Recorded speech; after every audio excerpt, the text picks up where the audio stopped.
Hey, Mr. Chairman. Mr. Painter pointed out that money corrupts politics. Mr. Pelkey, you talked about climate change as big business.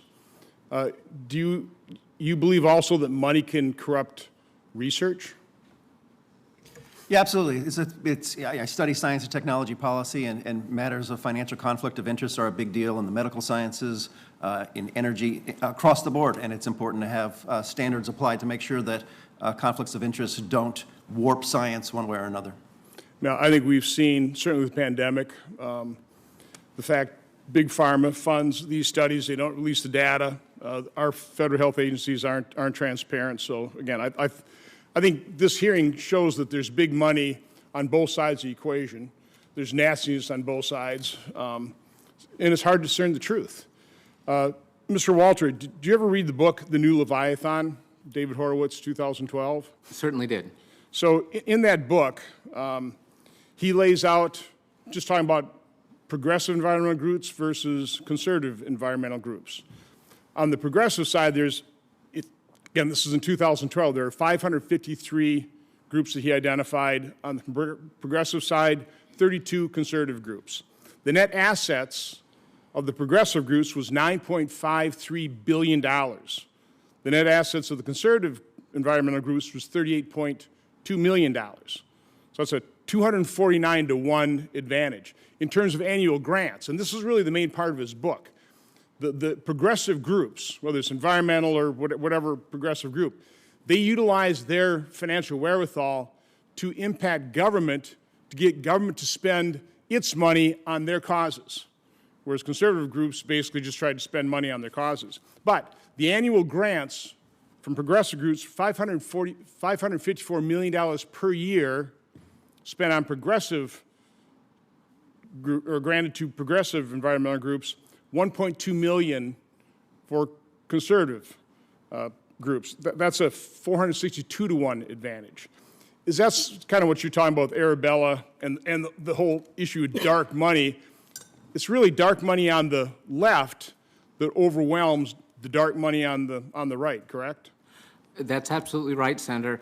And we did our own studies on this at climatedollars.org, and you can see the enormous left-wing advantage on this. If left-wing policies are not succeeding, it is not because there's big money on the other side. And Mr. Chairman, I'd like to enter those facts from 2012 into the record if I could, and I'll provide that information to you.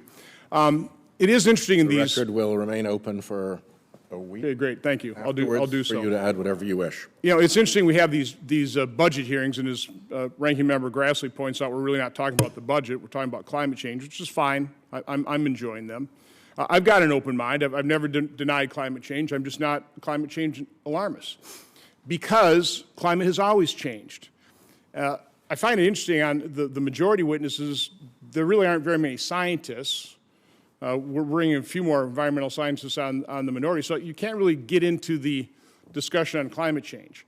But I think it's interesting that Dr. Oreski, you say you actually are an earth scientist or something. So here's the questions I have that remain unanswered. Are you familiar with the Vostok ice core sample? Yes, absolutely. So that's 400 some. The most famous ice core, about 400 some thousand years of climate history, showing temperatures, average global temperatures at that spot, CO2 concentration, methane. You realize we're in about our fifth cycle. Temperature variation of 22.7 degrees. Also, you take a look at the sea level rise in the Bay of San Francisco, 390 feet over the last 10, 20,000 years. What caused that?